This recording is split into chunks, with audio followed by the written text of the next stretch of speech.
મળવા દેવા છે. તમે મૂળ ક્યાં ના પૂછો તો? મૂળ ક્યાં ના? કચ્છ ભુજ. સત્તાનમાં મારે એક દીકરો છે, એના પપ્પા વયા ગયા પછી બધું ડોક્ટર બધું વહી ગયું સરકાર. એટલે પછી હવે મારો દીકરો હિમાલય કંપની છે એમાં નોકરી કરે છે. હવે એ નોકરી કરે તમારા જેવા સારા લોકો હતા એને પૈસાની મારા માટે મદદ કરી હતી 2 વર્ષ. એ બધાને પૈસા ચૂકવી દીધા. બેંક વાળે એને લોનની ઓફર આપી એટલે લોન લીધી. મકાનનું લોન ભરે, મકાન ભાડું ભરે, મારી દવાનું કરે.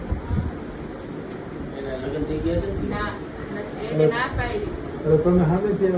હા પણ એટલે તો જ અમારા ક્રાઇટેરિયામાં આવતો તો જ રાખી નકર અમારા દીકરા વાળાને અમે લગભગ રાખતા હા, એમ. પણ અમુક વખતે આવા કેસ હોય ને એમાં 500 કરવી જ પડે કે ભાઈ એમ દીકરા લગ્ન એની સેવા કોણ કરે? અને ભાઈ બીજું મમ્મી એટલે શું, પપ્પા એટલે શું એ મને ખબર નથી. હા લ્યો, નાની ઉંમરમાં 2 મહિનાની હતી મારા બાપે મને નાખી દીધી કચરામાં. મારા સગા ભાઈ ને મારાથી 5 વર્ષ મોટો હતો એને બાળી નાખ્યો. બાળી નાખ્યો. પૈસા વાળી હતી મારી માં. મમ્મી એ ગાંધી થઈ ગઈ, પપ્પા એ વયા ગયા. એટલે જામનગરમાં પટેલ કોલોનીમાં કસ્તુરબા શ્રીકાશ્ર સંસ્થા છે. એ લોકોએ મને ભણાઈ દીધી કોમુદી. ત્યાં પહેણી પછી એ લોકોએ લગ્ન કરી દીધા અને 19 વર્ષ મારો ઘર રહ્યો. અને એને ખીલી લઈ ગઈ તો કચ્છમાં ડોક્ટરોને ખબર ન પડી ગેંગરીન છે.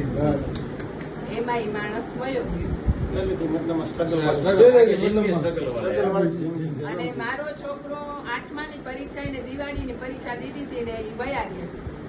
અને મારો આ પગ ત્યારે બરોબર હતો અને આ પગથી મારે ઓપરેશન વાળું થઈ ગયું તો ડોક્ટરે પગ આમ કરી દીધું. તો પછી મેં કીધું બેટા હું લાકડીથી હાલું છું, હું ભણી છું, હું તને ભણાવીશ. એને મેં ભણાવ્યો. અત્યારે એસી ની દુકાનમાં બેઠો છે અને હમણાં 2 દી પહેલા અહીંથી ફોને કરાવ્યો. ફોન કરાવી એટલે ફોન કરાયો. મેં મારા દીકરાને કીધું કે મમ્મી મારું ટ્રાન્સફર થઈ ગયું, મારું પ્રમોશન થઈ ગયું, હવે હું સોમવારે અમદાવાદ જાઉં. મેં સારું કાંઈક તો ભગવાને જોયું સાંભળ્યું પણ ચિંતા ન કરતા એમ છીએ બધા બરાબર. હવે તમે આવો ને ત્યારે બસ હા, મોડું નહીં કરવું. તકલીફ છે કઈ? એમાં આ ભાઈ આવે ને ત્યારે તો મને એમ થાય કે ના મારો મોટો ભાઈ હા, આવે. હા, બસ ચિંતા ન કરતા હો. કેટલા નથી તમે? આ સદભાવના તમારો પરિવાર જ છે. ઈ તો છે. હા બસ. હવે 3 વર્ષ થઈ ગયા. હા. મે મહિનામાં 3 પૂરા થઈ અહીંયા, ગયા. અહીંયા. હા